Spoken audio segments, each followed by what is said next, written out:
बिस्मिल्लाहिर्रहमानिर्रहीम। अस्सलाम वालेकुम नाज़रीन, खुशामदीद कहेंगे आपको अपने प्रोग्राम सच सवेरा में। मैं हूँ हुमार सलान। और नाज़रीन, आज के प्रोग्राम के हवाले से अगर बात की जाए तो आज के प्रोग्राम में हम गुफ्तगू करेंगे वाक़या करबला, हक़ व बातिल में फ़र्क के हवाले से बात होगी और इस मार्के की याद को ताज़ा करेंगे। आशूरा के बाद के हालात के हवाले से हम बात करेंगे। बिलख़ुसूस जब हम बात करते हैं कि आशूरा के बाद जो मसाइब, जो मुश्किलात देखने में आई, उनका तज़किरा करना ज़रूरी है। इन मुश्किलात, इन मसाइब में किस तरह से अहले बैत अतहार ने अपने आप को संभाला और इन मसाइब का सामना किया, इसके हवाले से जो है वो ज़िक्र किया जाएगा।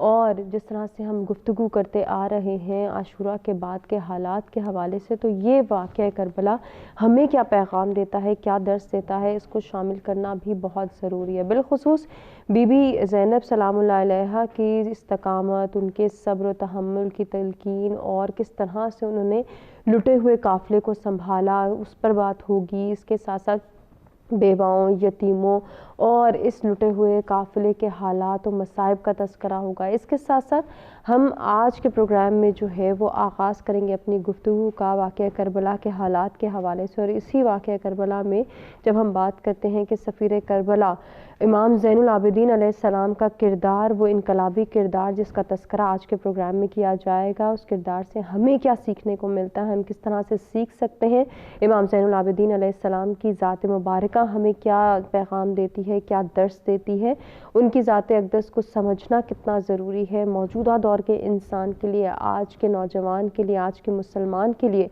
इमाम ज़ैनुल आबिदीन अलैहिस्सलाम की ज़ात मुबारका क्या पैगाम देती हुई नज़र आती है, वो किस तरह से उनकी ज़ात मुबारका को अपना सकता है, उनकी तालीमात, उनके पैगामात, उनके अहकामात को अपना सकता है, इस पर भी आज के प्रोग्राम में गौर किया जाएगा। जबकि वाक़या करबला के हवाले से जब हम मज़ीद बात करेंगे तो ये वाक़या दीन की बका, दीन की सलामती और दीन की सरबुलंदी का मार्का है। इसके हवाले से जो है वो ज़रूर गुफ्तगू होगी। मौजूदा दौर में, आज के दौर में, आज की सूरत हाल में कितना ज़रूरी है कि हम वाक़या करबला की याद ताज़ा करें, आशूरा की याद ताज़ा करें और ना सिर्फ याद ताज़ा करें बल्कि इससे हासिल होने वाले पैगाम को आम करें, इससे हासिल होने वाली जो है वो कुर्बानी का तज़किरा करें। और दीन की बुलंदी, सरबुलंदी की जब हम बात करते हैं, दीन की बका की बात करते हैं, तो उसके हवाले से बात करना और जानना कितना ज़रूरी है, इसके हवाले से भी गुफ्तगू की जाएगी आज के प्रोग्राम में। हमेशा की तरह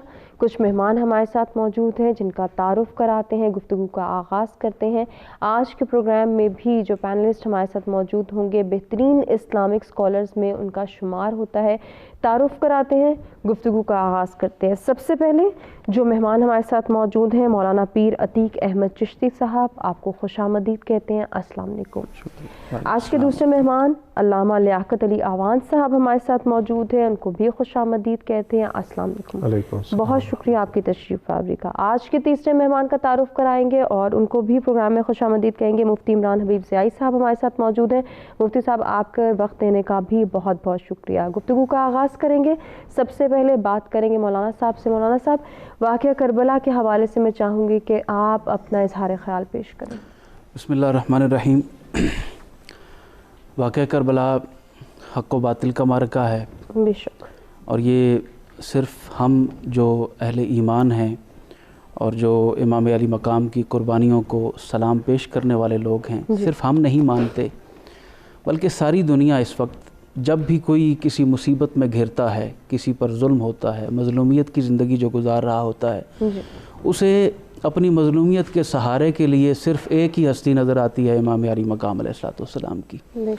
तो जुल्म और इस्तिबदाद का एक बहुत बड़ा वाक़या है।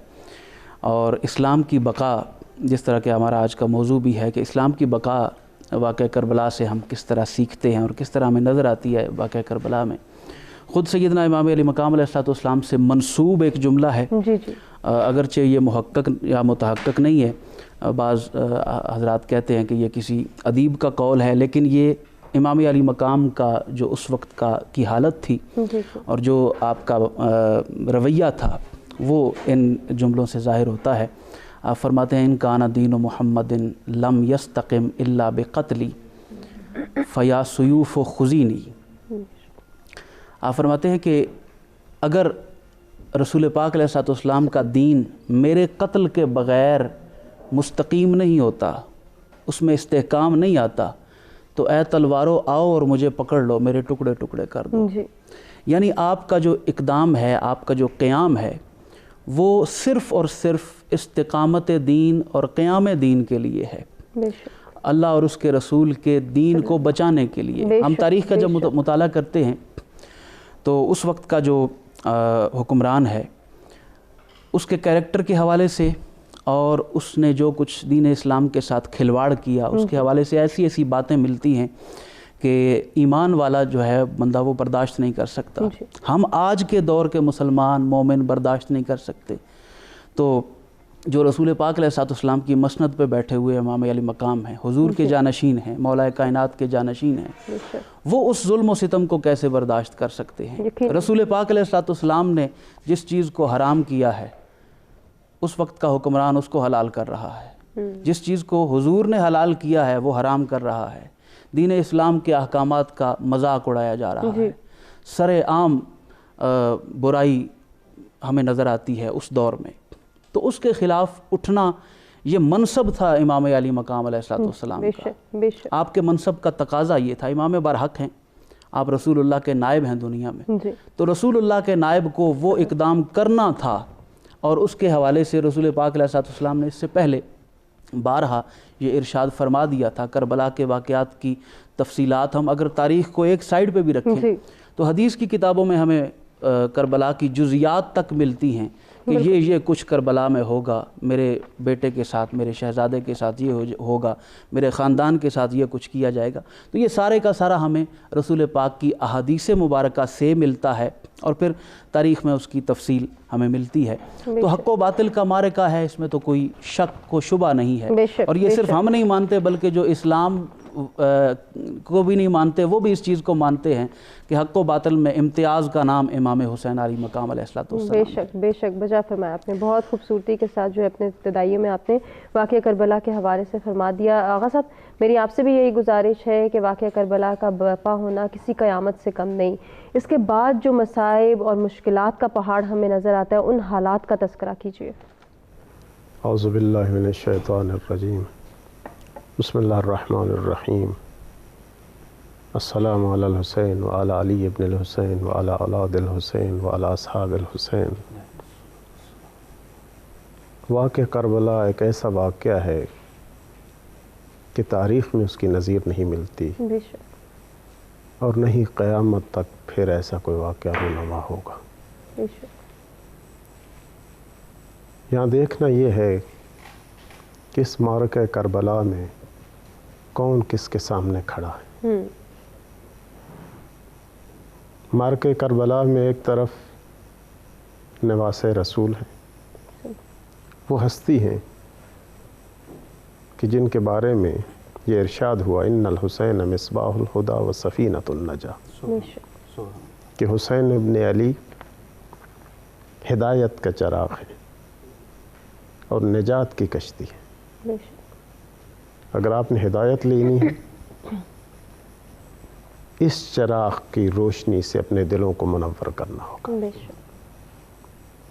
अगर आपने निजात हासिल करनी है, अगर आप फंस चुके हैं मुआशरती और इज्तिमाई मुश्किलात में, दीनी और सकाफ़ती मसाइल में, तो हुसैन इब्न अली के ज़रिए से ही निजात मिल सकती है।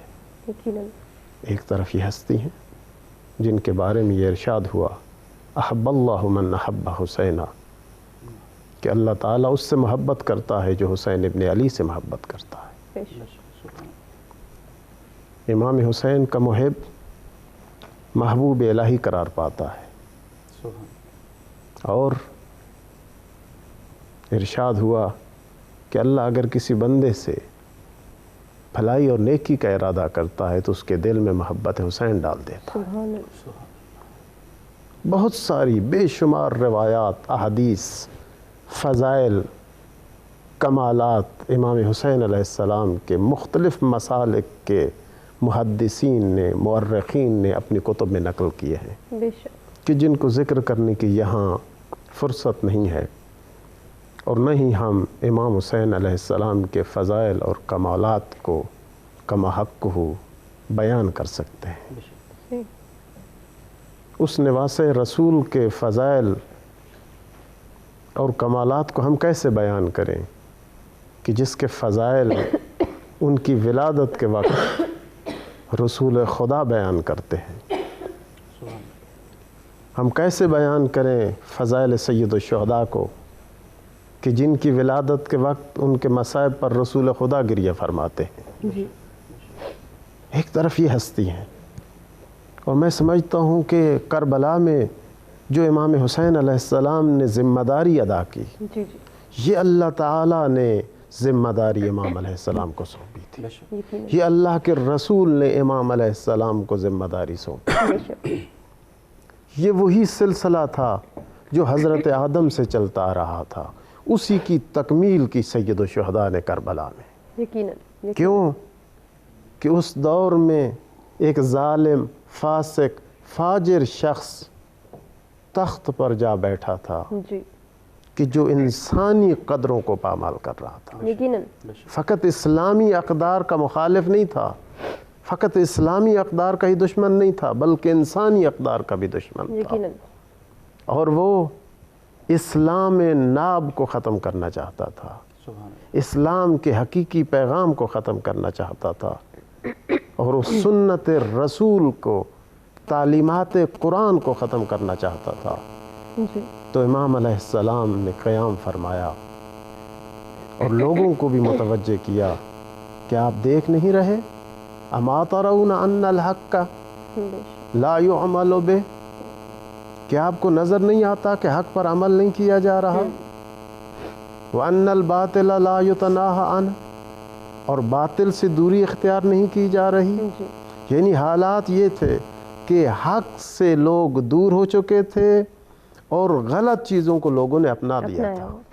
اس دور میں امام علیہ السلام نے کہا کہ میں قیام کر رہا ہوں، ما خرجت اشرا ولا بطرا ولا ظلما ولا مفسدا، میں کسی فساد کے لیے قیام نہیں کر رہا، بے شک بے شک، میں کسی خواہشات نفسانی کی تکمیل کے لیے نہیں نکلا، مجھے اقتدار کا ہوس نہیں ہے، بے شک، بل انما خرجت لطلب الاصلاح فی امت جدی رسول اللہ، بے شک بے شک، جو میرے نانا کی امت میں بگاڑ پیدا ہو چکی ہے، جو میرے نانا کی امت میں خرابیاں آ چکی ہیں، میں چاہتا ہوں ان کی اصلاح کروں۔ یقیناً امت رسول کی، امت مصطفیٰ کی اصلاح کے لیے امام حسین علیہ السلام کربلا میں آتے ہیں۔ بے شک بے شک، اور وہ شخص جو امام حسین علیہ السلام جس کے مقابلے میں قیام فرماتے ہیں، اس کا کردار تو پوری تاریخ نے لکھا سبحان اللہ، کہ وہ کیسا شخص تھا کہ جس کو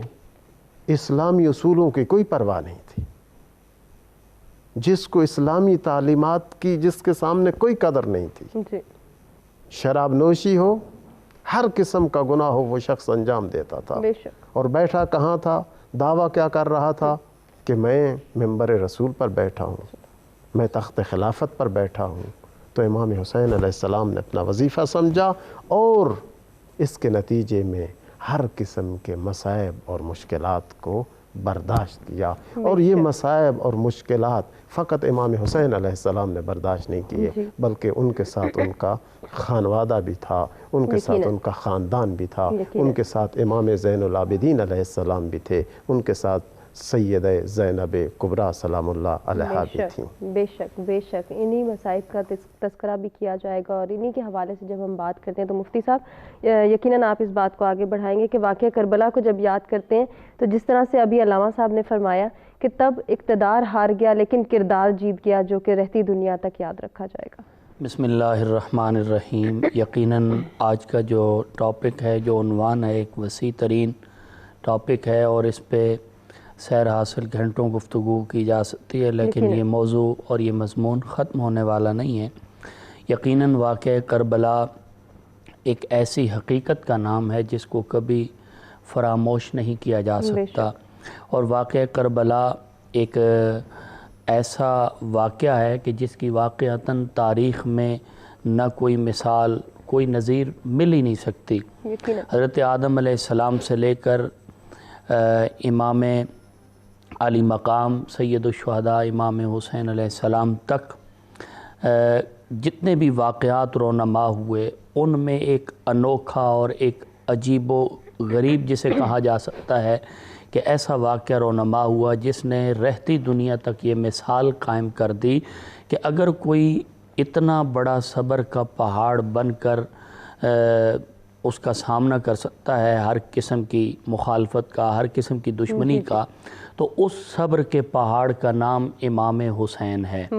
سبحان اللہ۔ اور پھر واقعہ کربلا کے اگر حقائق کو پڑھیں، واقعہ کربلا کی اگر پوری تاریخ کو پڑھیں تو اس کا مقصد اور مدعا اور اس کا لب لباب کیا چیز ہے؟ جی جی۔ وہ لب لباب جیسا کہ آغا صاحب بیان فرما رہے تھے، پیر عتیق الرحمن صاحب، بڑی سیر حاصل گفتگو کی، تو وہ لب لباب یہی تھا کہ دین متین، دین اسلام اور اپنے نانا جان کے دین متین کی بقا کو سامنے رکھتے ہوئے جی، اور پھر اس امت کے اندر فسادات سے اس امت کو بچانے کے لیے جی جی، اور پھر دین متین کے ہمیشہ قائم رہنے کے لیے انہوں نے یہ قربانی کا فریضہ جو ہے وہ سر انجام دیا۔ بے شک۔ بعض بدحواس اور بدبخت لوگ جن سے ہم اکثر اپنے معاشرے میں سنتے رہتے ہیں، جی یہ تو کوئی دنیاوی مقاصد تھے معاذ اللہ، ایسی بات نہیں ہے، بلکہ یہ سراسر دین اسلام کی خاطر ہی امام علی مقام نے اپنی قربانی کو پیش کیا۔ بے شک، بے شک۔ اگر اس واقعہ کربلا کو سمجھنا ہے تو پھر امام علی مقام کی عظمت، شان اور اہل بیت اطہار کے فضائل، مناقب اور ان کے مقامات کو پڑھنا ہوگا، یقیناً، ان کا مطالعہ کرنا ہوگا۔ یقیناً۔ اگر اہل بیت اطہار کی محبت کسی کے دل میں نہیں تو وہ کبھی بھی واقعہ کربلا کے حقائق کو نہیں سمجھ بے سکتا۔ شک، بے شک۔ اگر امام علی مقام سے کوئی بندہ محبت نہیں کرتا یا ان کے مقام اور فضائل کو سمجھ نہیں پاتا تو اسے کیسے پتہ چلے گا کہ آپ کی قربانی کا یہ جو ایک عام فریضہ آپ نے ادا کیا وہ کبھی بھی سمجھ نہیں پائے گا۔ بالکل۔ حضرت علی المرتضیٰ شیر خدا حیدر کرار علی کرم اللہ وجہہ الکریم آپ خود فرماتے ہیں، امام علی مقام کا مقام بیان فرمایا کہ حضرت سلمان فارسی نے پوچھا تھا نا کہ بھئی آپ کے لخت جگر کا مقام کیا ہے، تو آپ نے فرمایا تھا انہو ذخیرۃ آل محمد، واہ، فرمایا یہ آل محمد کا ذخیرہ ہے، سبحان اللہ، وَمَلَاءُ سَفِینَتِہَا، بے شک۔ یہ آل محمد کی جو کشتی ہے اس کے ملا اور اس کے ڈرائیور کا نام حسین ابن علی، واہ، کیا بات۔ اور پھر فرمایا انہو کنز من کنوز اللہ، یہ تو اللہ کے خزانوں میں سے ایک خزانہ ہے، وَإِنَّهُ سِرٌّ مِّن اسرار اللہ، یہ تو اللہ کے رازوں میں سے ایک راز کا نام حسین ابن علی ہے۔ سبحان اللہ، سبحان امام اللہ۔ علی مقام آپ کے مقام عالیہ کو ذہن میں رکھنا ہوگا، تب پتہ چلے گا کہ واقعہ کربلا کی ہر منزل اور ہر موڑ پہ امام کا کردار کیسا تھا، آپ کے ساتھ آپ کے جو رفقات تھے ان کا کردار کیا تھا، اور پھر آپ کے جو خانوادے ہیں ان کا کردار کیا تھا۔ امام زین العابدین جناب حضرت علی اکبر، جناب حضرت علی اصغر، تو ان شخصیات کا کردار کیا تھا یہ سارا اس وقت پتہ چلے گا جب اہل بیت اطہار کی محبت کا چراغ ہمارے قلوب کے اندر، ہمارے ذہنوں کے اندر جب وہ چراغ جل رہا ہوگا۔ بالکل۔ اس لیے کہ جو آل بیت سے، آل رسول سے پیار نہیں کرتا، ان کا بغض اگر معاذ اللہ کسی کے سینے میں، تو اس کو کیسے پتہ چلے گا کہ واقعہ کربلا کی حقیقت کیا ہے؟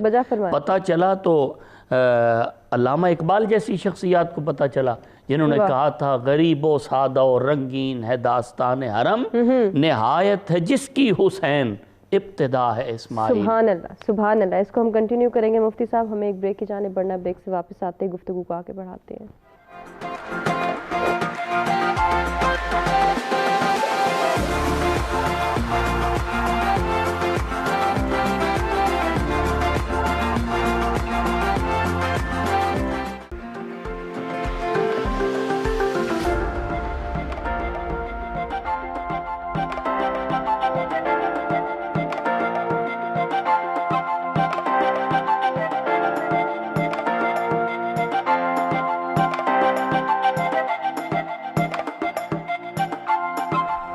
जी नाज़रीन, प्रोग्राम में एक मरतबा फिर से आपको कहेंगे खुश आमदीद। हम गुफ्तगू कर रहे हैं वाक़या करबला के हवाले से और इसके वफ़ा होने के बाद के हालात, मुश्किलात और मसाइब का तज़किरा कर रहे हैं। जब तहरीक करबला का ज़िक्र आता है तो सफ़ीर करबला इमाम ज़ैनुल आबिदीन अलैहिस्सलाम के उस इनकलाबी किरदार का तज़किरा किया जाएगा कि जिनसे आज हम सीख सकते हैं, जो हमारे लिए मशअल राह है। और उस किरदार को निभाने वाले इमाम ज़ैनुल आबिदीन अलैहिस्सलाम की शख्सियत के हवाले से किस तरह से हम जान सकते हैं, उनकी शख्सी खुसूसियात क्या हैं, उनका जो है तज़किरा किया जाएगा। अपने तीनों मेहमानों से गुजारिश करेंगे कि वो इसके हवाले से कुछ फरमा दें। मौलाना साहब, मैं आपसे आगाज़ लेना चाहूँगी। इमाम ज़ैनुल आबिदीन अलैहिस्सलाम की ज़ात मुबारका की जब हम बात करते हैं, उनकी सीरत मुबारका पर जब रोशनी डालते हैं तो कितना कुछ है जो कि हमारे जानने के लिए ज़रूरी है, हमारे समझने के लिए और फिर हमारे अपनाने के लिए भी ज़रूरी है। अइम्मा अहले बैत अलैहिमुस्सलातु वस्सलाम जितने हैं जी, वो सब के सब किरदार के हवाले से तस्वीर हैं रसूल कायनात अलैहिस्सलाम की। बहुत खूब। जिस तरह हुजूर अलैहिस्सलाम कायनात के लिए आपका किरदार जो है वो उसवा हसना है, इसी तरह बाकी आइम्मा किराम का किरदार भी ज़िंदगी के हर मोड़ पे हमें रहनुमाई बख्शता है। इमाम ज़ैनुल आबिदीन अलैहिस्सलाम आप जानशीन रसूल भी हैं, जानशीन इमाम अली मकाम भी हैं। और वाक़या करबला के दौरान सैयदना इमाम ज़ैनुल आबिदीन अलैहिस्सलाम का जो किरदार है वो भी काबिल ज़िक्र है। लेकिन बिलखुसूस जब हम वाक़या करबला होने के बाद के वाक़यात देखते हैं जी, तो वहाँ जो आपका किरदार मिलता है वो मैं समझता हूँ कि कायनात के लिए उसवा हसना है। बेशक बेशक। इब्तिदा में आपने सैयदा बीबी पाक ज़ैनब सलामुल्लाह ताला अलैहा का ज़िक्र फरमाया, तो मैं अपनी ज़बान से भी वो पाक नाम लेना खुश नसीबी समझता हूँ। बेशक। तो अल्लामा इकबाल रहमतुल्लाह ताला अलैह का ज़िक्र मुफ्ती साहब ने फरमाया, तो इकबाल ने जो बीबी ज़ैनब सलामुल्लाह ताला अलैहा के हवाले से अपनी अक़ीदत का इज़हार किया है एक शेर में, वो बयान करके फिर मैं अपने मौजू की तरफ आता हूँ।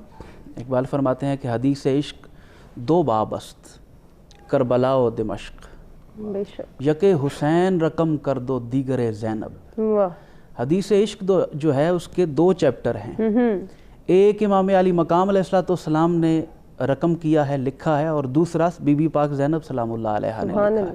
सुभान अल्लाह। और इसी वजह से हज़रत बीबी पाक ज़ैनब सलामुल्लाह ताला अलैहा का लक़ब है शरीकतुल हुसैन, अदीलतुल हुसैन। शरीकतुल हुसैन इमाम अली मकाम के दुख और सुख में बराबर की शरीक। बेशक। और अदीलतुल हुसैन का मतलब है कि जो इमाम अली मकाम अलैहिस्सलाम का मनसब और आपका मकाम है, उसके बराबर का मनसब जिस हस्ती को मिला वो कायनात में सिर्फ एक बीबी पाक ज़ैनब सलामुल्लाह ताला अलैहा की ज़ात है। बहुत खूब। तो आपकी अब जब वाक़या करबला हो चुका, उसके बाद मदीना मुनव्वरा वापसी तक, हालांकि इमाम ज़ैनुल आबिदीन हैं, लेकिन आपके होते हुए जिस हस्ती ने काफ़िले की क़यादत की है वो बीबी पाक ज़ैनब सलामुल्लाह ताला अलैहा। ये कायनात में पहला और आखिरी वाक़या है कि इमाम के होते हुए गैर इमाम क़यादत कर रहा है। इससे हम अंदाज़ा लगा सकते हैं कि बीबी पाक का मकाम और मर्तबा क्या है। इमाम सैयदना अली बिन हुसैन ज़ैनुल आबिदीन अलैहिस्सलाम आपकी ज़ात वाला सिफ़ात के हवाले से ख़ुद रसूल पाक अलैहिस्सलाम की अहादीस मौजूद हैं। हुज़ूर पाक फरमाते हैं कि क़यामत के दिन जब अल्लाह ताला की बारगाह में सारी कायनात की पेशी होगी तो ऐलान किया जाएगा कि सैयदुस साजिदीन अल्लाह की बारगाह में हाज़िर हो। तो पूरी कायनात, करोड़ों अरबों की तादाद में कायनात वहाँ पे जमा होगी। उस पूरी कायनात के सारे इबादत गुज़ारों में जो सबसे बड़ा इबादत गुज़ार उस वक्त खड़ा होगा, उसका नाम इमाम ज़ैनुल आबिदीन है। सुभान अल्लाह। यानी ये मकाम अल्लाह की तरफ से, और ये आपकी पैदाइश से भी पहले रसूल पाक अलैहिस्सलाम ने इसकी पेशिन गोई फरमाई हुई है। और फिर वाक़या करबला जब हो चुकता है, उसके बाद आपका जो किरदार है करबला से वापसी के सफ़र में जो आपने मसाइब और आलाम बर्दाश्त किए, आप जानते हैं कि वाक़या करबला के वक्त आप बीमारी की हालत में थे और इस बीमारी की वजह से आप मैदान में नहीं जा सके। उसी बीमारी के आलम में आपने ये सफ़र किया है, हज़ारों मीलों का सफ़र, और सफ़र भी बड़ा मुशक्क़त वाला सफ़र था। आम रास्तों से सफ़र भी नहीं करवाया गया। مشقت والے اور مشکل ترین راستوں سے سفر کروایا گیا، اور پھر راستے میں آپ کو پتہ ہے کہ ظالموں کا دور تھا، اس ظلم کے دور میں جو رستے میں مذاق اور ٹھٹھا اور جو امام علی مقام علیہ السلام کے اس لوٹے پٹے قافلے کے ساتھ تمسخر ہوتا تھا، وہ سارے کا سارا جس طرح پورے قافلے نے برداشت کیا، پورے قافلے نے انفرادی طور پہ برداشت کیا، لیکن اس پورے قافلے کا غم اور دکھ اکیلے امام سیدنا زین العابدین علیہ السلام نے اکیلے برداشت کیا ہے۔ تو اس واپسی کے سفر میں جو آپ کا کردار ہے وہ بھی سلام کے قابل ہے، اور مزید آگے چل کے انشاءاللہ بات کریں گے۔ آپ نے کربلا کے واقعہ کو جو زندہ رکھا ہے وہ ان دو ہستیوں نے رکھا ہے، بی بی پاک زینب اور امام زین العابدین۔ انہوں نے کربلا کو کھول کے بیان کیا ہے، ورنہ جس طرح آج کل بعض بدبخت لوگ یہ کہتے ہیں کہ وہ تو معمولی سا چند گھنٹوں کا واقعہ تھا، اس کی کوئی اتنی اہمیت نہیں ہے۔ اگر یہ دو ہستیاں نہ ہوتیں تو شاید یہ واقعہ گم ہو جاتا تاریخ کے اوراق میں۔ ان دو ہستیوں نے جس طرح درباروں میں، جس طرح اپنے عقیدت مندوں کے درمیان، اپنے ماننے والوں میں جس طرح اس واقعے کی جزیات بیان کی ہیں، یہ انہی دونوں ہستیوں کا حصہ ہے۔ بے شک بجا فرمایا۔ آغا صاحب، امام زین العابدین علیہ السلام کی شخصی خصوصیات، ان کے بچپن، ان کی ولادت کے حوالے سے مختصراً کچھ فرما دیجیے۔ جی، امام زین العابدین علیہ السلام امام حسین علیہ السلام کے فرزند ہیں اور مولا علی مرتضیٰ امیر المومنین کے پوتے ہیں۔ امام علیہ السلام کی والدہ کا نام شہر بانو ہے۔ امام سجاد علیہ السلام کی ولادت مدینہ میں 5 شعبان سن 38 ہجری کو ہوئی، اور عمر مبارک امام علیہ السلام کی 57 سال تھی۔ 35 سال امام علیہ السلام منصب امامت پر فائز رہے۔ امام علیہ السلام کی امامت کا آغاز سن 61 ہجری روز عاشور سے ہوتا ہے، جب امام حسین علیہ السلام کو کربلا میں شہید کر دیا جاتا ہے۔ امام زین العابدین علیہ السلام کا یہ مختصر تعارف ہے ان کی ولادت کے حوالے سے اور خاندان کے حوالے سے۔ جہاں تک آپ نے کہا کہ امام علیہ السلام کی خصوصیات اور صفات، دیکھیے امام زین العابدین علیہ السلام کی زندگی کا ایک پہلو بہت ہی مشہور و معروف ہے، جیسے پیر صاحب نے بھی اشارہ فرمایا، وہ امام علیہ السلام کا عبادت گزار ہونا ہے، وہ امام زین العابدین علیہ السلام کی عبادت ہے۔ امام زین العابدین علیہ السلام کے بارے میں ابن عباس روایت کرتے ہیں کہ پیغمبر اکرم کی حدیث ہے کہ قیامت کے دن آواز آئے گی، این زین العابدین، کہاں ہے زین العابدین؟ سبحان اللہ، عبادت گزاروں کی زینت کہاں ہے؟ بہت خوب۔ تو رسول اکرم فرماتے ہیں، گویا میں دیکھ رہا ہوں کہ صفوں میں حسین کا بیٹا علی آ رہا ہے، کہ قیامت کے دن جب یہ آواز آئے گی کہ کہاں ہے عبادت گزاروں کی زینت، تو اس وقت امام زین العابدین امام سجاد علیہ السلام ظاہر ہوں گے۔ سبحان اللہ، یہ ان کی عبادت کا عالم ہے۔ اور کہتے ہیں کہ جب محراب عبادت میں کھڑے ہوتے تو گریہ فرماتے، حتیٰ کہ نماز کی تیاری جب کرنے لگتے، جب وضو کے لیے آمادہ ہوتے تو اس وقت گریہ شروع کر دیتے، اور جسم پر لرزہ طاری ہو جاتا تھا۔ بعض روایات یہ بھی کہتی ہیں کہ زرد پڑ جاتے تھے، جی، جسم ان کا زرد پڑ جاتا تھا۔ لوگ پوچھتے کیا ہو رہا ہے آپ کو؟ تو فرماتے تم نہیں جانتے کس ہستی کے سامنے میں کھڑا ہونے جا رہا ہوں؟ تم متوجہ نہیں ہو کس سے راز و نیاز کرنے جا رہا ہوں؟ یہ حالت تھی ان کی عبادت کے وقت۔ سبحان اللہ، سبحان اللہ۔ ابن سعد لکھتے ہیں کہ امام علیہ السلام ہر روز 1000 رکعت نماز پڑھتے تھے، ہر روز، اور آخر تک، زندگی کے آخری ایام تک آپ کا یہی معمول رہا۔ جی جی بالکل۔ اور امام علیہ السلام کا ایک لقب ذو الصفنات ہے۔ اس کی کیوں؟ اس وجہ سے کہ امام علیہ السلام کے جسم مبارک پر، اعضائے سجدہ پر इबादत की वजह से, सजदे की वजह से दाग पड़ गए थे, निशान पड़ गए थे। उस वजह से इमाम अलैहिस्सलाम को कहते हैं ज़ुस्सफ़नात। ये इमाम अलैहिस्सलाम की इबादत है। मेहराब इबादत में खड़े हैं, शैतान सांप बनकर आ जाता है कि इमाम अलैहिस्सलाम डर जाएंगे, घबरा जाएंगे, इबादत में खलल आ जाएगा। चूँकि शैतान को इबादत पसंद नहीं है, शैतान इबादत से रोकता है। जब भी इंसान देखे कि मैं इबादत से थोड़ा दूर हो रहा हूँ, वो समझ ले कि शैतान क्या कर रहा है, मुझे दूर कर रहा है, शैतान मुझे रोक रहा है। अब वो शैतान जो है वो सांप बनकर आया, लेकिन इमाम अलैहिस्सलाम की इबादत में कोई खलल नहीं। सुभान अल्लाह। उस वक्त मुनादी ने गैब से निदा दी, अंत ज़ैनुल आबिदीन, अंत ज़ैनुल आबिदीन, अंत ज़ैनुल आबिदीन। 3 दफ़ा आवाज़ आई, आप ही हैं इबादत गुजारों की जीनत, आप ही हैं इबादत गुजारों की जीनत, आप ही हैं इबादत गुजारों की जीनत। ये इमाम अलैहिस्सलाम की इबादत का कि वाक़े करबला के बाद अक्सर इबादत में मसरूफ़ रहते जी, और लोगों को भी अल्लाह की बंदगी की तालीम देते। यकीनन।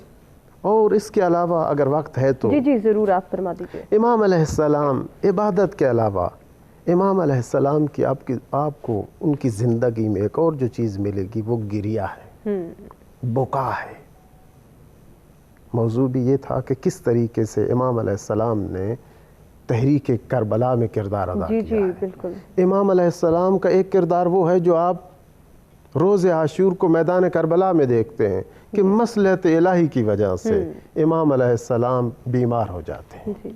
और ये बीमारी सबको इस पर तवज्जो करनी चाहिए, कोई ये लंबी तुलानी बीमारी नहीं थी, ये अलालत कोई ज़्यादा तवील नहीं थी, मुख्तसर वक्त के लिए मसलहत इलाही बेशक बेशक इसमें थी कि इमाम अलैहिस्सलाम बीमार हो जाएं, क्योंकि अल्लाह ताला ये चाहता है कि क़यामत तक हिदायत का सिलसिला बाकी रहे, जारी रहे। सुभान अल्लाह। इस वजह से मुख्तसर वक्त के लिए इमाम अलैहिस्सलाम बीमार हो जाते हैं। और उस बीमारी के बाद इमाम अलैहिस्सलाम का वो किरदार जो किताबों में पढ़ते हैं, जो हम सुनते हैं, वो सामने आता है कि असीर हो जाते हैं। असीरी की हालत में जब इमाम अलैहिस्सलाम को उस लाइन के दरबार में पेश किया जाता है और एक दरबारी को कहा जाता है कि खुतबा दे, तो इमाम अलैहिस्सलाम उससे कहते हैं कि इन लकड़ियों पर बैठने वाले शख्स, अय्युहल खातिब, ऐ दरबारी खतीब, तूने क्या किया? तूने अल्लाह की मर्जी के बदले, तूने अल्लाह की मर्जी की बजाय अल्लाह के गज़ब को ख़रीद लिया। तूने इस जालिम और फासिक को राज़ी करने के लिए रब को नाराज़ कर दिया है। इमाम अलैहिस्सलाम ने उस वक्त खुतबा इरशाद फरमाया और ज़्यादा वक्त खामोश रहने वाला इमाम सफ़ीर करबला ने जब मुनासिब समझा कि अब मिशन करबला मेरे बोलने से ज़िंदा होता है, तो एक ऐसा खुतबा दिया कि लोगों को अली याद आ गए। वाह क्या बात। चूँकि इमाम का नाम भी अली है, अली इब्नुल हुसैन है, अली सानी है, दूसरे अली हैं। तो उस खुतबे में इरशाद फरमाया कि उतीना सित्तन व फुज़िलना बिसबइन, कि अल्लाह ने हमें 6 चीज़ें अता की हैं और 7 चीज़ों की वजह से रब करीम ने हम अहले बैत को दूसरों पर फजीलत अता की। बेशक बेशक। वो 6 चीज़ें क्या हैं? फरमाया ओतीनल इल्मा वल हिल्मा वस्समाहता वल फसाहता वश्शजाअता वल महब्बत फ़ी कुलूबिल मुमिनीन। बेशक बेशक कि अल्लाह ताला ने हमें इल्म अता किया है। बेशक। और मौला का वो मशहूर फरमान भी आपने सुना होगा अमीरुल मोमिनीन का, फरमाया कि हम अल्लाह की तकसीम पर राज़ी हैं। जी बेशक। रज़ीना बिक़िस्मतिल जब्बार है कि अल्लाह ताला की तकसीम पर राज़ी हैं कि उसने हमें इल्म अता किया है, हमारे दुश्मनों को माल अता किया। जी बिल्कुल। अहले बैत अलैहिमुस्सलाम की एक खुसूसियत और एक कमाल ये है कि अल्लाह ताला ने उन्हें इल्म इलाही से नवाजा। जी जी बिल्कुल। उनके पास वो इल्म है जो कायनात में किसी और के पास नहीं है। तो इमाम अलैहिस्सलाम फरमाते हैं हम वो हैं जिन्हें ओतीना, जिन्हें अल्लाह ताला ने इल्म अता किया है। ओतीना इल्म اور اللہ تعالیٰ نے ہمیں حلم اور بردباری بھی، بے شک، یعنی بے فقط شک، علم نہیں، علم کے ساتھ عمل بھی اللہ تعالیٰ نے ہمیں بے عطا شک، کیا ہے۔ بے شک، والسماحت، اللہ نے ہمیں سخی بنایا ہے، سبحان اللہ۔ یعنی جتنی آپ کو اچھی خصوصیات اور صفات اور کمالات اور فضائل نظر آتے ہیں، جی، اللہ تعالیٰ نے اہل بیت علیہ السلام کو عطا کی۔ بے شک، بے شک، والفصاحت، اور چونکہ وہ خطیب تھا اور وہ خطاب کر رہا تھا، وہ سمجھتا تھا مجھ سے بڑا کوئی خطیب نہیں ہے، تو اس وقت امام علیہ السلام نے فرمایا کہ یاد رکھ فصاحت ہمیں اللہ نے بے عطا کی شک، ہے۔ بے شک، والشجاعت، اور یہ نہ سمجھنا کہ آج ہم اسیر ہیں، کچھ کر نہیں سکتے، بیماری کی وجہ سے کربلا میں مجھے شہادت نہیں ملی، یاد رکھنا شجاعت جو ہمیں اللہ نے عطا کی ہے کسی واہ، اور کو عطا نہیں سبحان کی۔ اللہ، سبحان اور اللہ، کیسی شجاعت کہ اس خاندان کی شجاعت پوری کائنات میں مشہور بے ہے۔ شک، جب بے سارے واپس آ جاتے تھے تو پھر علی ابن ابی طالب جاتے تھے، جی، یہ انہی کے پوتے علی ہیں۔ فرمایا ایک اور خصوصیت کہ اللہ تعالیٰ نے، ایک اور صفت جو اللہ تعالیٰ نے ہمیں عطا کی، امام زین العابدین فرماتے ہیں والمحبت فی قلوب سبحان المؤمنین، اللہ، کہ اللہ تعالیٰ نے لوگوں کے دلوں میں ہماری محبت بے ڈال دی شک، ہے۔ بے اے شک۔ یزید، تو لوگوں کی جانوں اور جسموں پر حکمرانی کر رہا ہے، واہ، تو سمجھتا ہے تیرے پاس طاقت ہے، لوگوں کو تو نے خاموش کرا دیا ہے، لیکن آج بھی امت مسلمہ اور مسلمانوں کے دلوں پر ہم اہل بیت کی بے حکمرانی ہے۔ شک، بے شک۔ مفتی صاحب، کتنی جامع شخصیت ہے امام زین العابدین علیہ السلام کی، جس کا تذکرہ ہمارے دونوں مہمانوں نے کیا، آپ بھی فرما دیجئے کچھ۔ امام زین العابدین، امام سجاد، یہ آپ کا لقب ہے اور آپ کا نامی اسم گرامی علی ہے، اور علی اوسط آپ کو کہا جاتا ہے اور آپ کا اسم گرامی ہے۔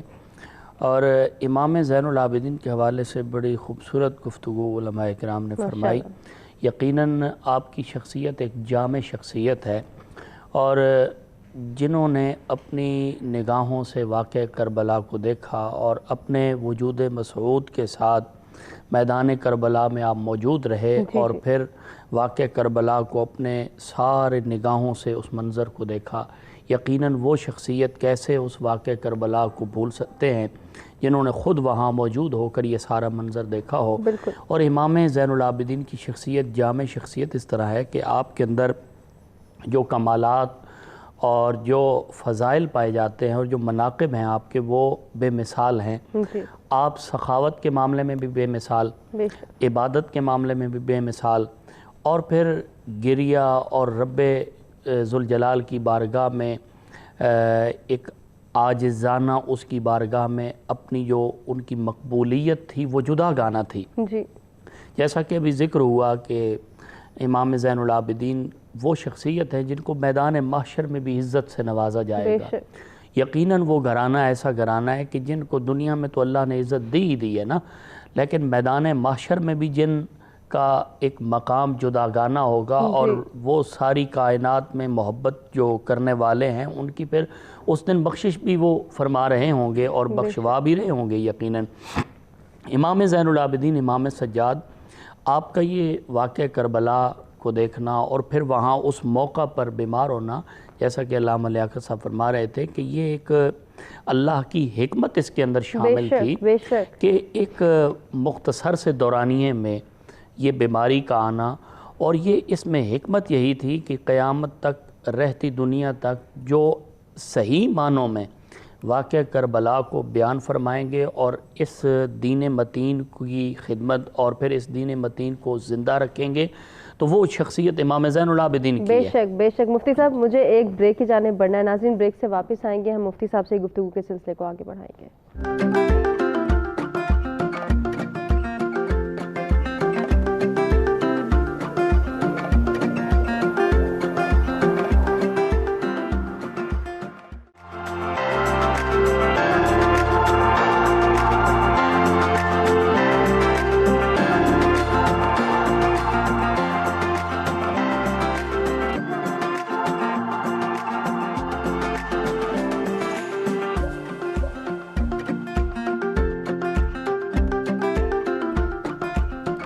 जी नाज़रीन, सच सवेरा में एक मरतबा फिर से आपको कहेंगे खुश आमदीद। हम गुफ्तगू कर रहे हैं वाक़या करबला यानी कि हक़ व बातिल के जंग के असरात पर मबनी सिलसिला जारी है गुफ्तगू का। और इस वाक़या करबला के बाद के जो हालात हैं, जो मसाइब हैं, जो मुश्किलात हैं, उनका तज़किरा किया जा रहा है। दौरान असीरी किस तरह से अहले बैत अतहार अलैहिस्सलाम की मुश्किलात और मसाइब देखने में आए, उनका तज़किरा किया जा रहा है। और बिलखसूस सफ़ीर करबला इमाम ज़ैनुल आबिदीन अलैहिस्सलाम की ज़ात मुबारका पर रोशनी डाली जा रही है।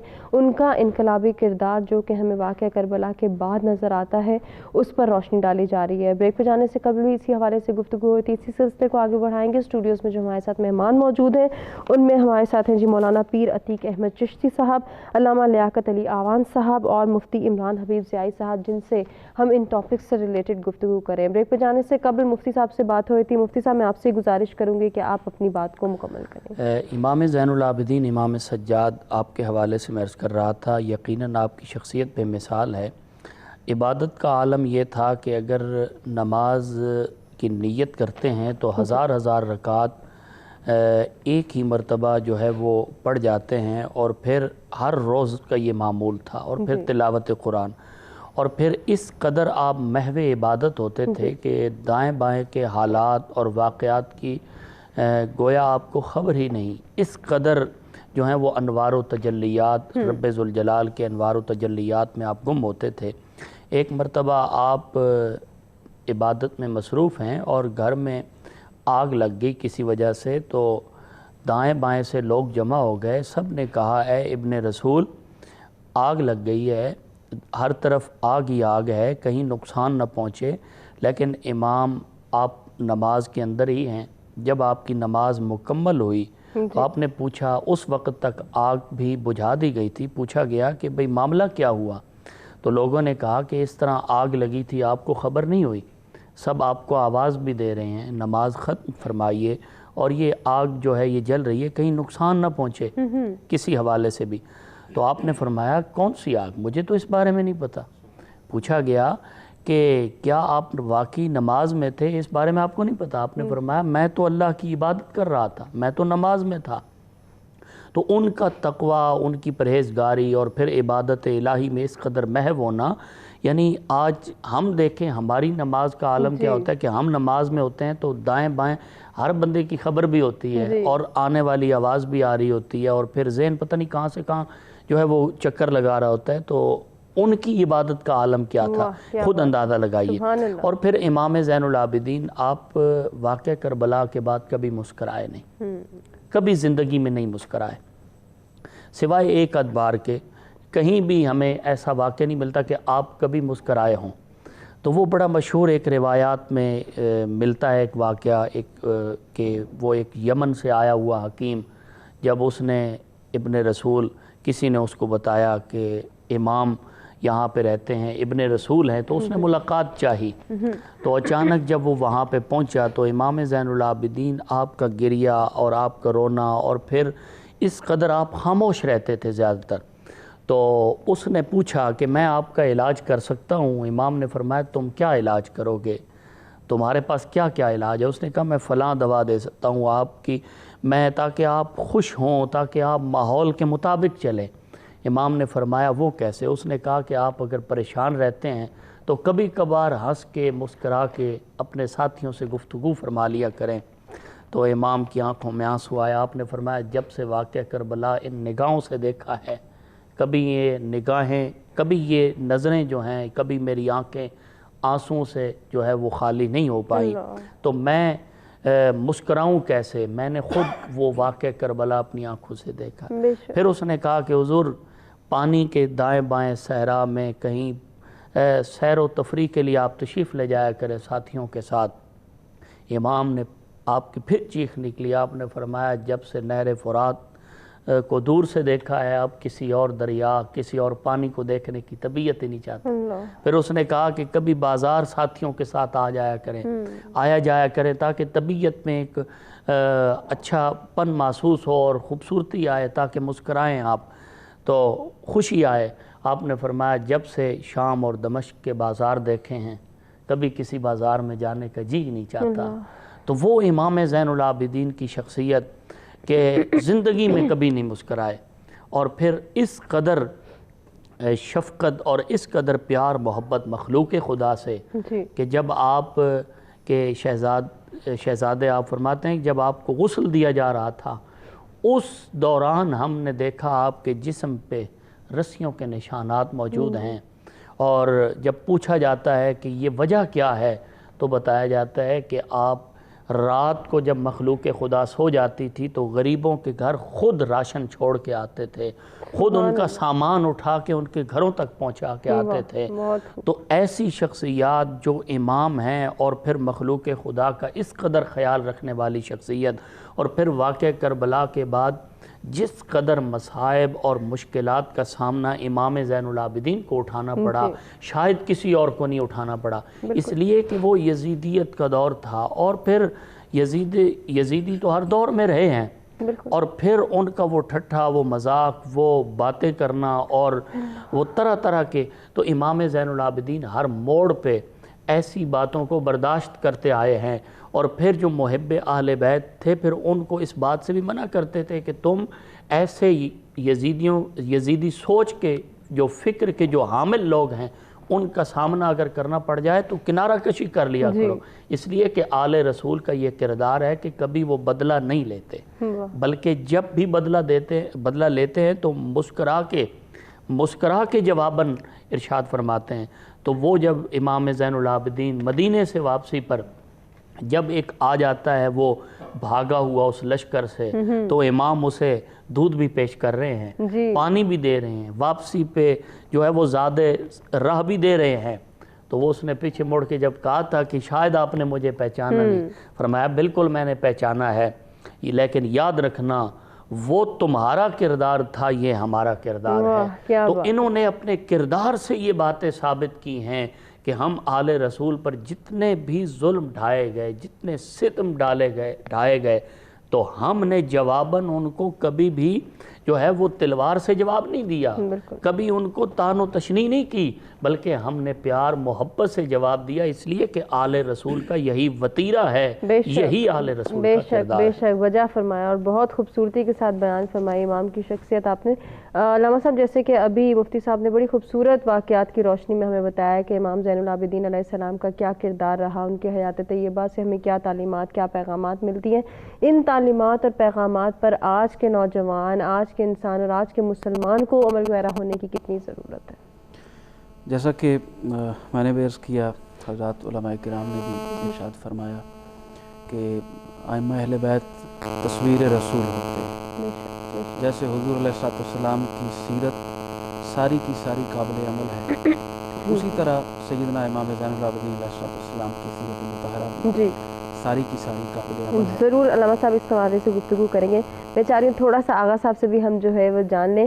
آغا صاحب جیسے کہ امام زین العابدین علیہ السلام کی ذات مبارکہ کی بات ہوئی، امام سے منسوب جو دعائیں ہیں جو کہ ہمیں صحیفہ کاملہ یا صحیفہ سجادیہ میں ملتی ہیں، ان دعاؤں کے حوالے سے کیا کہنا چاہیں گے؟ جی، امام زین العابدین علیہ السلام نے مشن کربلا کو زندہ رکھنے کے لیے ایک کام جو میں عرض کر رہا تھا، پہلے اس کو مکمل کروں، وہ یہ ہے کہ امام علیہ السلام نے گریہ اور بکا اور عزاداری کے ذریعے سے مشن کربلا کو زندہ رکھا۔ امام علیہ السلام جیسے ہمارے محترم مفتی صاحب نے بھی بیان فرمایا، مختلف مواقعوں پہ مناسبتوں سے گریہ فرماتے اور واقع کربلا کی یاد دہانی کراتے۔ مثلا اگر کوئی پانی پینے لگتا تو اس وقت امام حسین علیہ السلام کی پیاس کو یاد فرماتے، اگر کوئی حیوان کو ذبح کرنے لگتا تو اس وقت بھی شہدائے کربلا کو یاد فرماتے، یعنی جب بھی موقع ملتا تو شہدائے کربلا کا تذکرہ فرماتے، واقع کربلا کو یاد کرتے۔ کیوں؟ یہ گریہ، یہ عزاداری ہوتی اسی لیے ہے کہ اس مشن کو، اس ہدف کو اور اس مقصد کو یاد رکھا جائے جس مقصد اور مشن اور ہدف کے لیے امام حسین علیہ السلام نے قربانی دی۔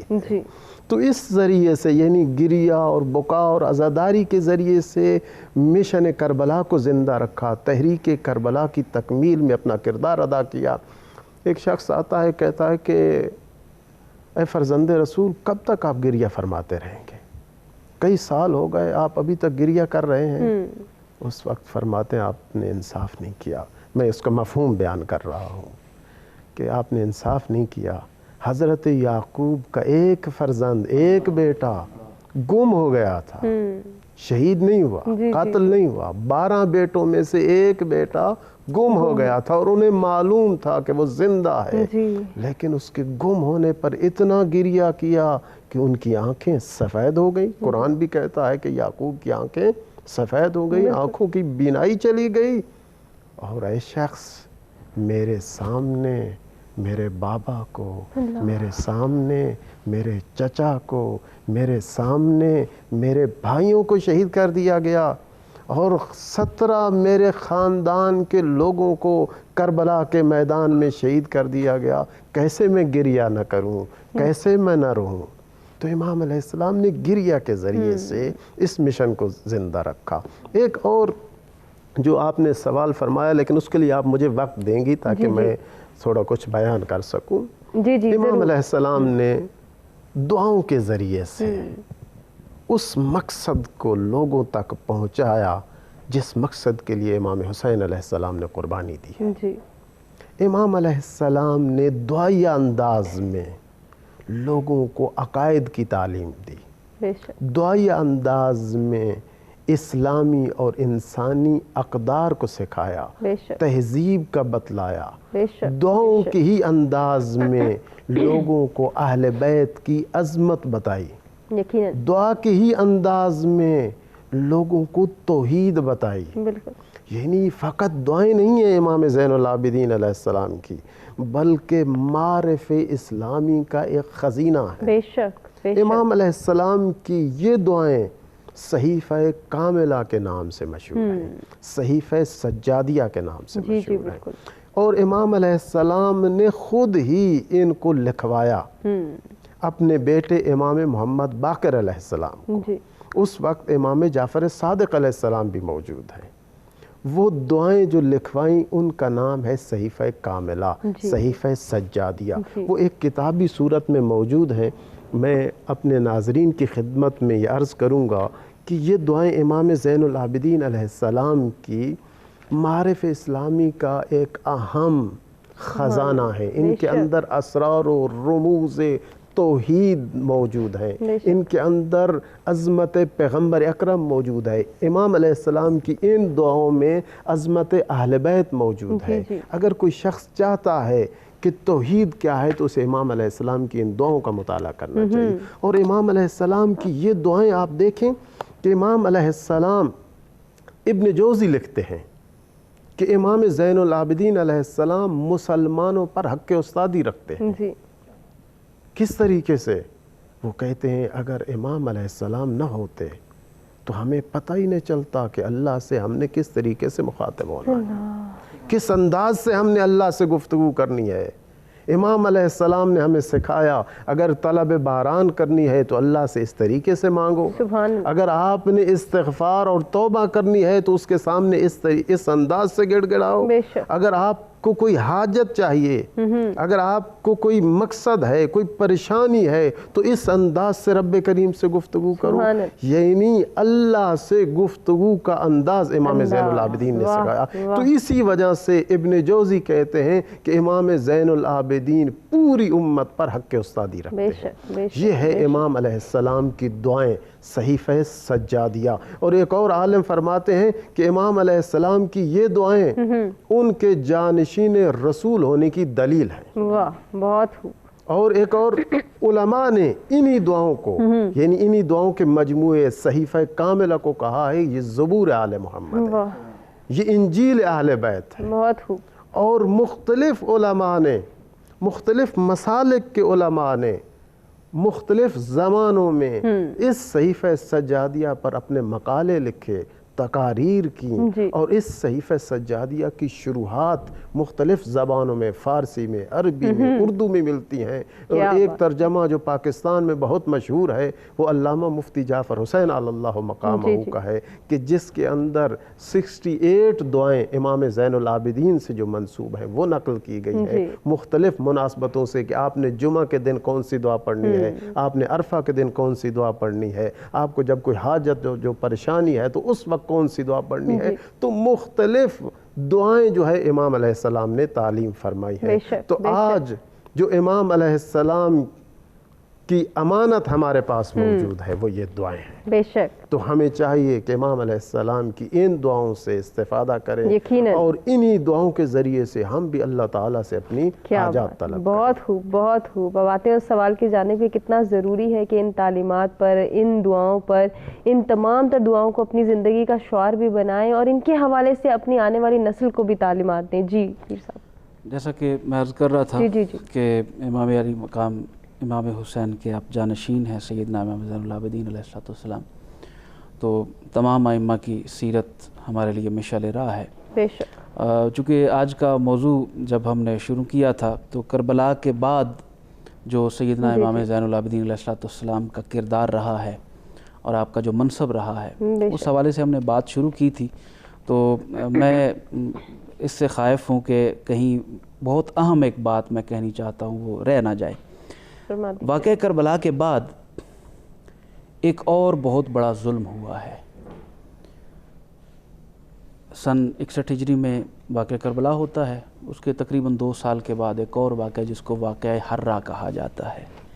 मदीना मुनव्वरा पर उस वक्त का जो हुक्मरान है यजीद मलून, उसकी फ़ौज हमला करती है और मदीना मुनव्वरा के 10,000 अहले ईमान, जिनके बारे में रसूल पाक अलैहिस्सलाम ने पेशनगोई फरमाई थी कि मेरे शहर मदीने पे हमला होगा और इस उम्मत के नेकोकार लोगों को कत्ल कर दिया जाएगा, जिनके नेकोकार होने पर हुजूर अलैहिस्सलाम ने ख़ुद इरशाद फरमाया है।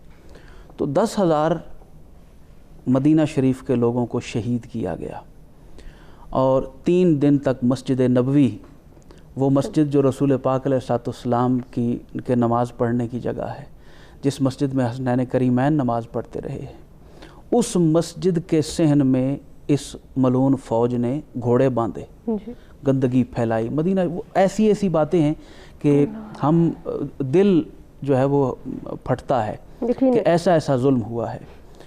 तो उस वाक़या हर्रा के बाद अब इमाम अली मकाम सैयदना इमाम ज़ैनुल आबिदीन अलैहिस्सलाम, आप जानते हैं कि खिलाफत जो है वो रसूल पाक की पेशनगोई के मुताबिक, हुजूर के फरमान के मुताबिक इमाम हसन मुज्तबा अलैहिस्सलाम पर खिलाफत ख़त्म हो जाती है।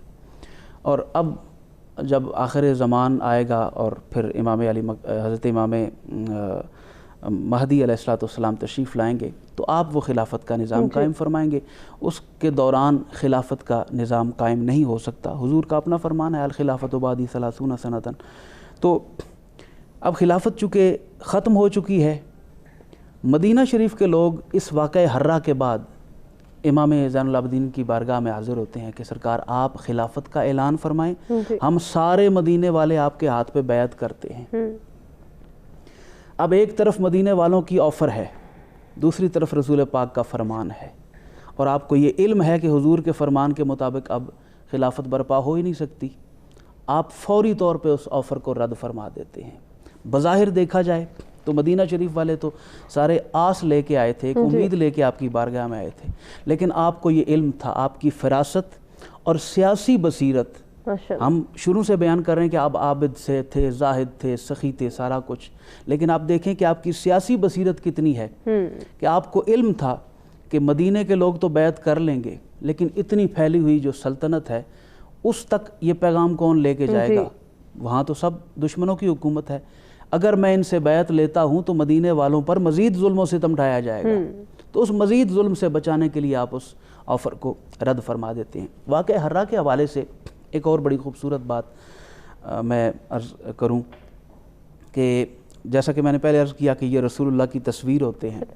मक्का जब फ़तह हुआ तो रसूल पाक अलैहिस्सलाम के जो शदीद तरीन और जानी दुश्मन लोग थे, हुजूर अलैहिस्सलाम ने उनको भी मुआफ़ फरमा दिया, बल्कि ये भी फरमा दिया कि इनके घरों में अगर कोई पनाह लेगा तो वो भी मेरी तरफ से माफ़ है। यानी इस कदर रसूल पाक अलैहिस्सलाम ने अफ़्व दरगुज़र से काम, उसकी बेऐन ही तस्वीर हमें वाक़या हर्रा के बाद इमाम ज़ैनुल आबिदीन की सूरत में मिलती है। कैसे? मरवान बिन हकम जो ख़ानदान रसूल का बहुत बड़ा दुश्मन है, वाक़या हर्रा के दौरान आपने मरवान बिन हकम के ख़ानदान को अपने घर में पनाह दी, यानी जो सबसे बड़ा दुश्मन है उसको अपने घर में आप पनाह दे रहे हैं। तो تو یہ تصویر رسول ہیں بے نبی شک، پاک علیہ السلام بے کے شک، کردار کی تصویر. بہت خوب. ناظرین ایک بریک کی جانب ہم بڑھیں، بریک سے واپس آتے ہیں، گفتگو کے سلسلے کو آگے بڑھاتے ہیں.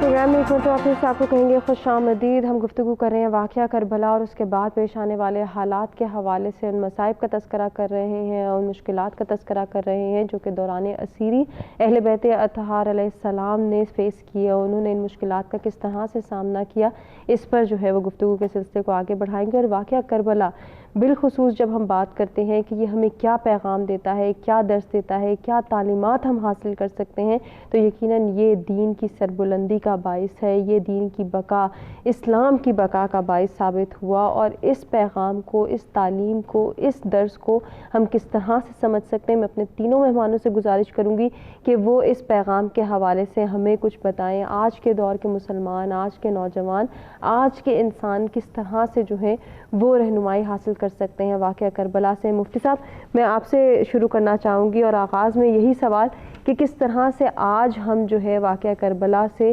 استفادہ کر سکتے ہیں، ان تعلیمات سے ان کو اپنی زندگیوں میں کس طرح سے جو ہے اپنی زندگیوں کو بہتر بنانے کے لیے شامل کر سکتے ہیں کہ واقعہ کربلا ہمیں درس کیا دیتا ہے، کیا پیغام دیتا ہے. یقیناً انسان کو اپنی رہنمائی کے لیے اپنے اسلاف کے طریقہ کار پر عمل پیرا ہونا بہت ضروری ہوتا ہے. یقیناً.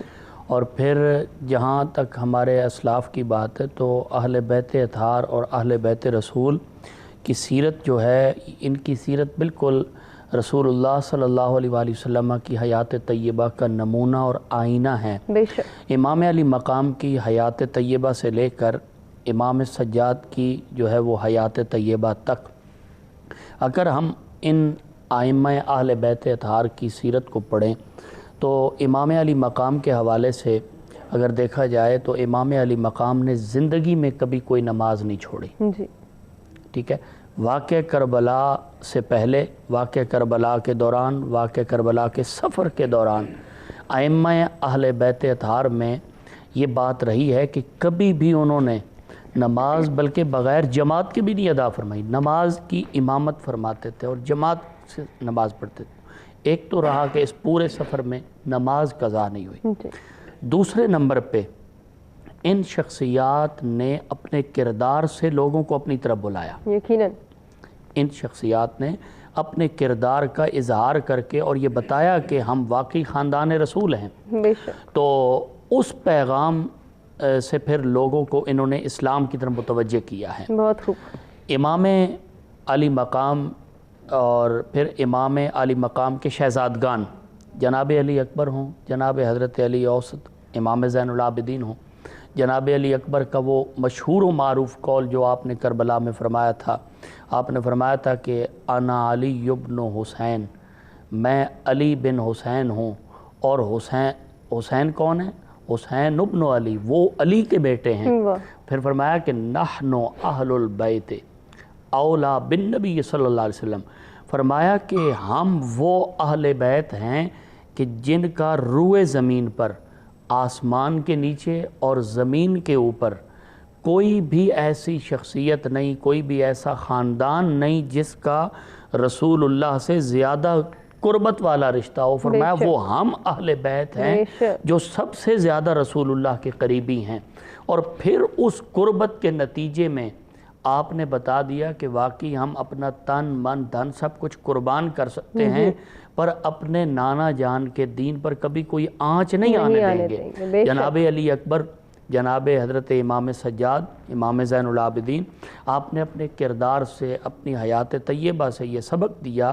آج کا جو نوجوان ہے اس کو سبق کیا ملتا ہے؟ اس کو سبق سب سے پہلے تو ائمہ اہل بیت نے یہ بتایا کہ کبھی بھی کوئی بھی تمہاری ذات پہ پریشانی آ جائے، کوئی ذات پہ مصیبت آ جائے، کوئی آنچ آ جائے، तुम उसको बर्दाश्त कर लेना, पर दीन के मामले में कभी भी किसी के साथ कंप्रोमाइज़ होना ही नहीं चाहिए। बेशक।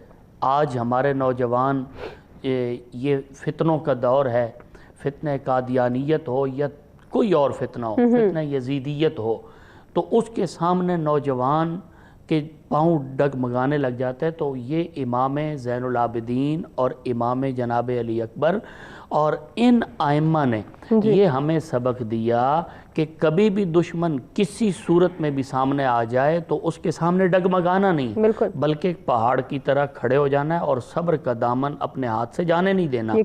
और फिर इसी तरह आज के दौर का जो नौजवान है, इसको ये सबक हासिल करना चाहिए कि अगर उसके ख़ानदान के बड़े अफराद अगर दुनिया से चले भी जाएं तो उसे इमाम ज़ैनुल आबिदीन की सीरत पे अमल पैरा हो करके अपने बड़ों का रास्ता छोड़ नहीं देना चाहिए, बल्कि इमाम ने जो मसाइब बर्दाश्त किए, इमाम ने जो तकलीफ़ें बर्दाश्त की, और लेकिन उन सारे मसाइब व आलाम को बर्दाश्त करने के बाद उस सिरात हुसैन को नहीं छोड़ा, उस सिरात मुस्तकीम को नहीं छोड़ा, बल्कि अपने बाबा जान के मिशन को कायम रखते हुए हमेशा जब भी खुतबा इरशाद फरमाया तो बातिल के सामने डट कर हक को बयान किया। आज के नौजवान को चाहिए कि वो सीरत इमाम का मुताला करें। सीरत इमाम का मुताला करने के बाद अपनी ज़िंदगी में उन चीज़ों को लागू करें, अपनी ज़िंदगी में उसको अमल पैरा हो करके गुजारें, ताकि हमें पता चले कि आइम्मा अहले बैत अतहार की सीरत क्या है। और फिर हमारी ख़वातीन को भी सैयदा ज़ैनब सलामुल्लाह अलैहा उनकी सीरत मुताहरा पर अमल पैरा होकर अपनी ज़िंदगी बसर करनी चाहिए। और फिर जिस तरह उन्होंने अपना किरदार दिया, अदा किया, उस तरह हमारी ख़वातीन को भी अपना किरदार अदा करना चाहिए। कहा जाता है कि इस्लाम जिंदा हो गया करबला के बाद, कहा जाता है ना इस्लाम जिंदा होता है हर करबला के बाद, लेकिन ये करबला ऐसी है कि उसके बाद बस इस्लाम जिंदा हो गया। तो इस्लाम कैसे जिंदा हुआ? इन शख्सियात के किरदार से जिंदा हुआ, इन शख्सियात के आमाल से साफ जाहिर हुआ, साफ जाहिर है कि इस्लाम इनके किरदार से ही जिंदा हुआ। अब मैं एक बस आखिरी जुमला अर्ज करना चाहूँगा कि यजीदियत का जो किरदार था, जो यजीद की फ़िक्र थी, बेसिकली ये दो फ़िक्र का नाम है, एक हुसैनी फ़िक्र है, एक यजीदी फ़िक्र है। आज हम देख लें, अगर बुरे आमाल पाए जाते हैं तो ये बुरे जो आमाल हैं ये किसका किरदार है? बुरे जो आमाल हैं ये किसके हैं? अगर नमाज नहीं पढ़ते, अगर कुरान की तिलावत नहीं करते, अगर आज भी जानवरों को आपस में लड़ाने का मामला है, आज भी अगर मेले सजाने का मामला है, आज भी अगर रक्स व सुरूर की महफिल हैं, तो ये किरदार यजीदी किरदार है। हराम और हलाल की तमीज़ न करना ये यजीदी किरदार है। और हुसैनी फ़िक्र क्या है? हमेशा महराब व मिंबर के ज़रिए और हमेशा अच्छे किरदार का नाम ये हुसैनी किरदार का नाम है। तो हमें हुसैनी किरदार को अपनाकर अपनी ज़िंदगी बसर करनी चाहिए और यजीदी फ़िक्र को दूर करना चाहिए और उससे अपने आप को दूर रखना चाहिए। यकीनन यकीनन। आगा साहब, आपसे भी मेरी गुजारिश कि आप भी इसी मफहूम पर रोशनी डालें कि वाक़या करबला हमें क्या दर्स देता है, क्या पैगाम देता है।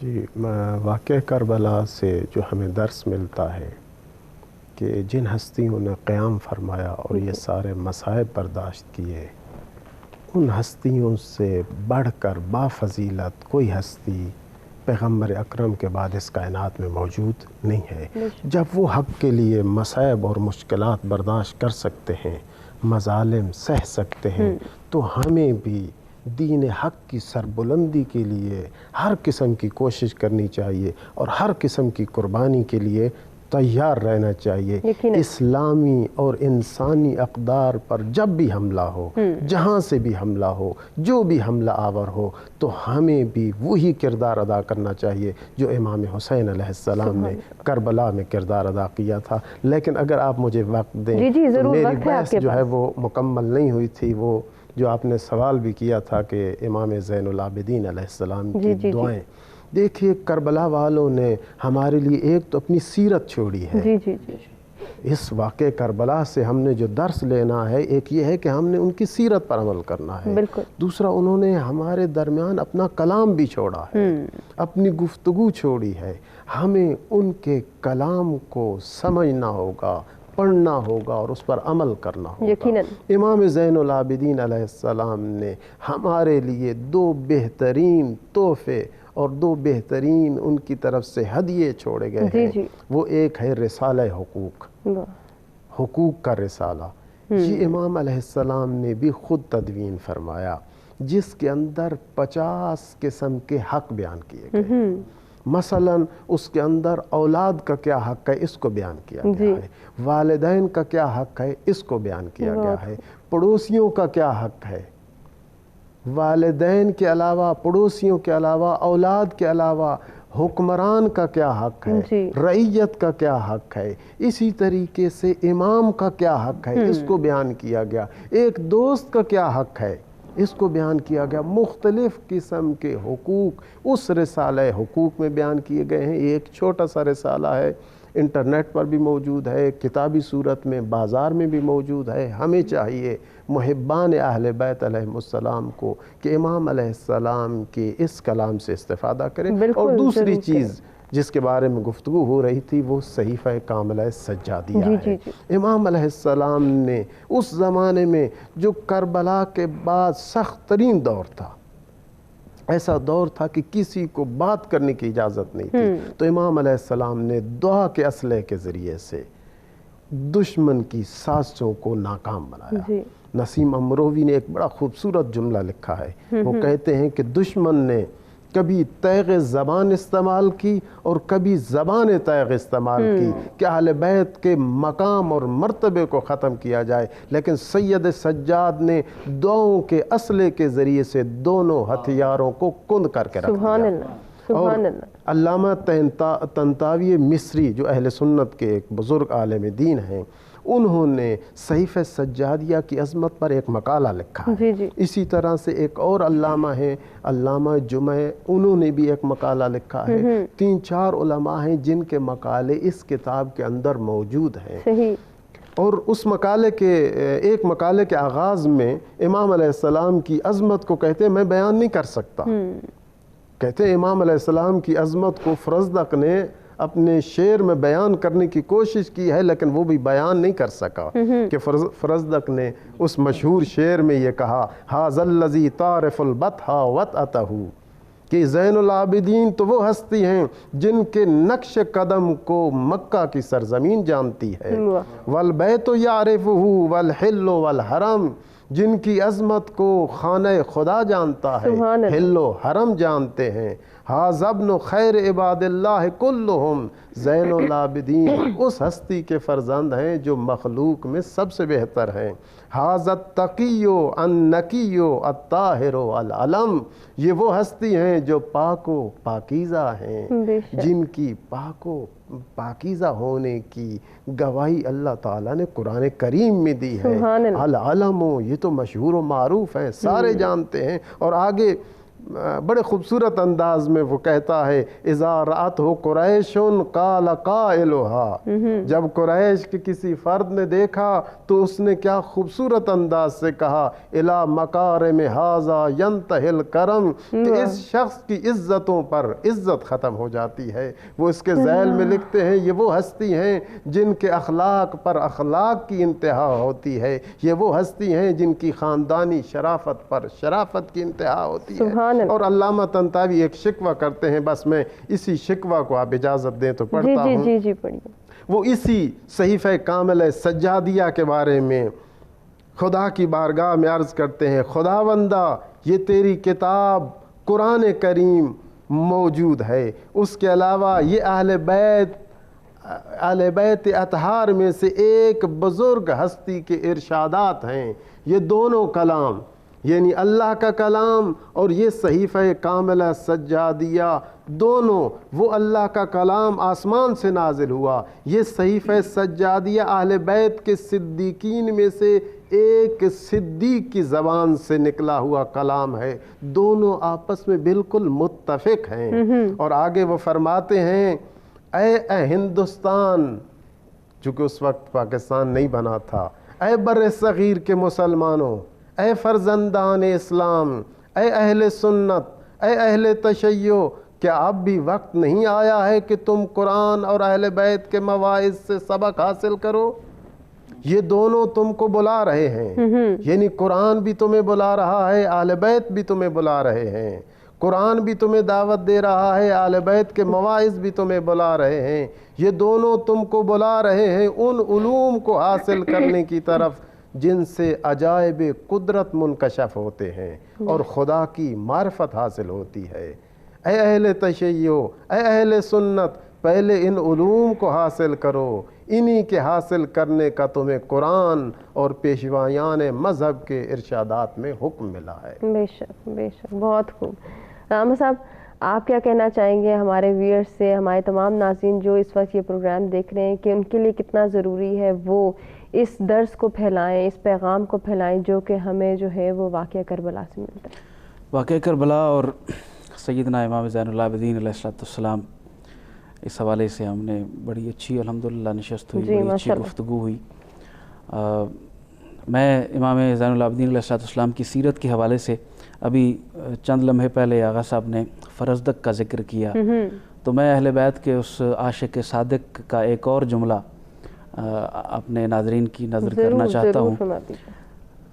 ایک عام طور پہ ہم جب رسول پاک کی نعت کہتے ہیں یا ائمہ کی تعریف کرتے ہیں تو کہتے ہیں کہ ان کی زبان پہ کبھی نہیں کا لفظ یعنی لا نہیں آیا، وہ صرف نماز میں ہی اشہد اللہ الہ کہتے تھے، اس کے علاوہ وہ نہیں۔ یہ اصل میں فرزدق کا ایک شعر ہے، اس میں وہ کہتا ہے، اور بڑی خوبصورت بات اس نے کی، کہتا ہے کہ امام زین العابدین علیہ السلام وہ شخصیت ہیں کہ انہوں نے صرف نماز میں لا فرمایا ہے، نہیں کا لفظ ان کی زبان پہ صرف نماز میں آیا ہے۔ اگر نماز میں یہ نہیں کا لفظ نہ ہوتا تو امام زین العابدین کی نہیں کا مطلب بھی ہاں ہوتا۔ یعنی آپ اتنے سخی ہیں، آپ اتنے جواد ہیں کہ آپ کے در سے دشمن بھی خالی نہیں جاتا۔ بلکہ ایک چھوٹا سا واقعہ میں عرض کر دیتا ہوں۔ جی ضرور۔ آپ کی ایک کنیز ہے، وہ آپ کو وضو کروا رہی ہے۔ اب دیکھیے کہ وہ جو اس وقت کا دور تھا، کنیزیں، لونڈیاں یا غلام ہوتے تھے، ان پہ طرح طرح کے ظلم و ستم ہوتے تھے، لیکن جو خاندان رسول کی کنیز ہے اس کے ساتھ کس طرح شفقت کا برتاؤ کیا جا رہا ہے، اس کی ایک مثال دیکھیے۔ وضو کروا رہی ہے تو مٹی کا برتن ہے جس سے وضو کروا رہی ہے، تو اچانک وہ برتن جو ہے وہ اس کے ہاتھ سے چھوٹ کے امام زین العابدین علیہ السلام کو لگا۔ اب کوئی اور ہوتا تو وہ تو اس پہ غصہ بھی کرتا، اس کو سزا بھی دیتا، چونکہ وہ معاشرے میں اس حق سمجھا جاتا تھا۔ بالکل۔ جیسے جیسے ہی آپ کو وہ برتن چھوٹ کے لگتا ہے، اب وہ ہے تو کنیز ہے لیکن خاندان رسول کی کنیز ہے، اس کو بھی معرفت ہے کہ یہ خاندان کیسا ہے، فوری طور پہ وہ قرآن مجید کے الفاظ تلاوت کرتی ہے، وَالْقَاظِمِينَ الْغَيْظَ۔ جو اللہ کے محبوب ہوتے ہیں، اللہ والے ہوتے ہیں، وہ غصے کو قابو میں رکھنے والے ہوتے ہیں، غصے کو چھپانے والے ہوتے ہیں۔